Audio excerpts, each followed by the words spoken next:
कक्षा 6 के बच्चों का हिंदी की ऑनलाइन कक्षा में स्वागत है।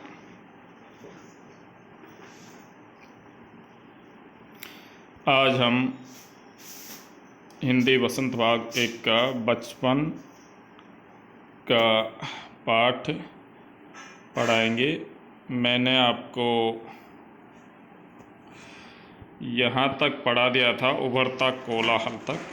अब इसके आगे हम आज सर्वर स्कैंडल पॉइंट के ठीक सामने उन दिनों यहाँ से आज हम पढ़ाएंगे।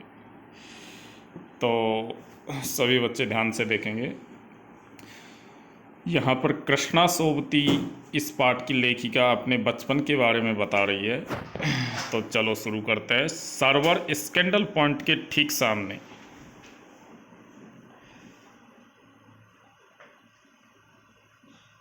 उन दिनों एक दुकान हुआ करती थी जिसके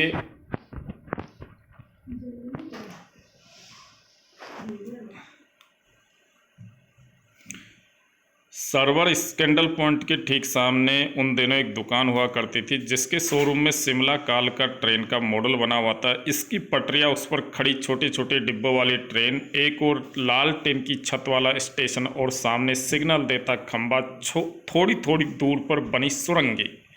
यानी लेखिका ये जो इसमें दे रखा है, ये लेखिका एक दुकान में इस तरह का मॉडल बना हुआ था, चित्र बना हुआ था। तो लेखिका को अभी भी याद है, जिसमें शिमला कालका ट्रेन का चित्र बना हुआ था जो शिमला से कालका तक चलती है। और वो चित्र किस तरह का था ये बता रही है लेखिका कि इसकी पटरियाँ बनी हुई थी, उस पर खड़ी छोटे छोटे डिब्बों वाली ट्रेन, क्योंकि चित्र में तो छोटे छोटे डिब्बों वाली ट्रेन ही होती है, एक और लाल टिन की छत वाला स्टेशन और सामने सिग्नल देता खंबा, थोड़ी थोड़ी दूर पर बनी सुरंगें भी बनी हुई थी उस चित्र में। तो इस तरह लेखिका बता रही है। पिछली सदी में तेज रफ्तार वाली गाड़ी वही थी। कभी कभी हवाई जहाज भी देखने को मिलते। दिल्ली में जब भी उनकी आवाज़ आती, बच्चे उन्हें देखने बाहर दौड़ते। दिखता एक भारी भरकम पक्षी उड़ा जा रहा है पंख फैलाकर, ये देखो, और वह गायब। हवाई जहाज पक्षियों की तरह ही लगता है और अधिकतर आपने लगभग सबने देखा होगा हवाई जहाज। तो लेखिका के बचपन के समय में भी जो है, बच्चे जब दिल्ली में हवाई जहाज अपने एयरपोर्ट से वो जब उड़ान भरता तो उस समय बच्चे उसको देखने के लिए बाहर निकल जाते थे। हाँ, गाड़ी के मॉडल वाली दुकान के साथ एक और ऐसी दुकान थी जो मुझे कभी नहीं भूलती। यह वह दुकान थी जहां मेरा पहला चश्मा बना था। वहां आंखों के डॉक्टर अंग्रेज थे। लेखिका बता रही है कि गाड़ी के मॉडल वाली दुकान के साथ एक और दुकान थी जो मुझे कभी नहीं भूलती। यानी वो दुकान जो थी, वहाँ पर मेरा पहला चश्मा बना था और उस दुकान में आँखों के डॉक्टर जो थे वो अंग्रेज थे। शुरू में चश्मा लगाना बड़ा अटपटा लगा, यानी थोड़ा सा मुझे अटपटा यानी अच्छा नहीं लगता था। छोटे बड़े मेरे चेहरे की ओर देखते और कहते, आँखों में कुछ तकलीफ है? इस उम्र में ऐनक, यानी इस उम्र में आपको ऐनक कैसे लगानी पड़ गई? दूध पिया करो। मैं डॉक्टर साहिब का कहा दोहरा देती, कुछ देर पहनोगी तो ऐनक उतर जाएगी। यानी लोग मुझे टोकते रहते कि इस उम्र में आपने ऐनक कैसे पहन ली, दूध पिया करो। लेकिन डॉक्टर साहब ने मुझे ऐसे बोला कि कुछ समय पहनोगी और इसके बाद ऐनक आपकी उतर जाएगी। वैसे डॉक्टर साहब ने पूरा आश्वासन दिया था, लेकिन चश्मा तो अब तक नहीं उतरा, नंबर बस कम ही होता रहा। मैं अपने आप इसकी जिम्मेवार हूँ।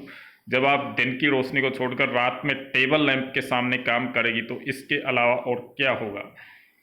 यानी लेखिका खुद बोल रही कि मैं स्वयं इसकी जिम्मेदार हूँ, क्योंकि मैं दिन की रोशनी में छोड़कर रात में टेबल लैंप के सामने काम करती हूँ। इसकी वजह से मेरी आंखें कमज़ोर हो गई, कमज़ोर होती रही और मेरा चश्मा अभी तक नहीं उतरा।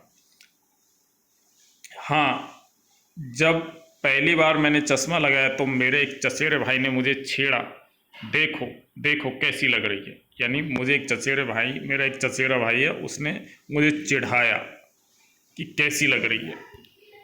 कैसे चिढ़ाया? आँख पर चश्मा लगाया ताकि सूझे दूर की, यह नई लड़की को मालूम सूरत बनी लंगूर की। मुझे चचेरे भाई ने यह कहकर चिढ़ाया, आँख पर चश्मा लगाया ताकि सूझे दूर की, यह नई लड़की को मालूम सूरत बनी लंगूर की। यानी आपकी सूरत लंगूर जैसी लग रही है। मैं खीजी यानी मैं परेशान हो गई कि मुझ पर यह क्यों दोहराया जा रहा है, पर शेर बुरा न लगा। यानी उन्होंने जो कविता बना के जो मुझे बोला था वो अच्छा लगा मुझे। फिर भी जब वह चाय पीकर चले गए तो मैं अपने कमरे में जाकर आईने के सामने खड़ी हो गई। कई बार अपने को देखा, ऐनक उतारी, फिर पहनी, फिर उतारी, देखती रही। क्यों देखती रही लेखिका? क्योंकि लेखिका को ऐसे लग रहा था कि वो लंगूर जैसी तो नहीं दिख रही, सूरत बनी लंगूर की नहीं नहीं नहीं, हाँ हाँ हाँ। यानी लेखिका को अपने आप पे विश्वास नहीं हो रहा था कि उसकी सूरत लंगूर जैसी लग रही है। कभी बोलती नहीं नहीं, कभी बोलती हाँ हाँ। लग तो रहा है कि सूरत लंगूर जैसी लग रही है। लंगूर यानी बंदर। मैंने अपने छोटे भाई का टोपा उठाकर सिर पर रखा, कुछ अजीब लगा, अच्छा भी और मजाकिया। यानी लेखिका बोल रही है, छोटे भाई का टोपा उठाकर मैंने सिर पर रखा, मुझे अजीब सा लगा, कुछ अच्छा भी, कुछ मजाकिया भी। तब की बात थी, अब तो चेहरे के साथ खुल मिल गया है चश्मा। जब कभी उतरा हुआ होता है तो चेहरा खाली खाली लगने लगता है। याद आ गया वह टोपा, काली फ्रेम का चश्मा और लंगूर की सूरत। हाँ, इन दिनों शिमला में मैं सिर पर टोपी लगाना पसंद करती हूँ। मैंने कई रंगों की जमा कर ली है, कहाँ दुपट्टों का ओढ़ना और कहाँ सहज सहेल सुभीते वाली हिमाचली टोपियाँ। तो ये पाठ पूरा हुआ। ये पाठ कृष्णा सोबती ने लिखा है।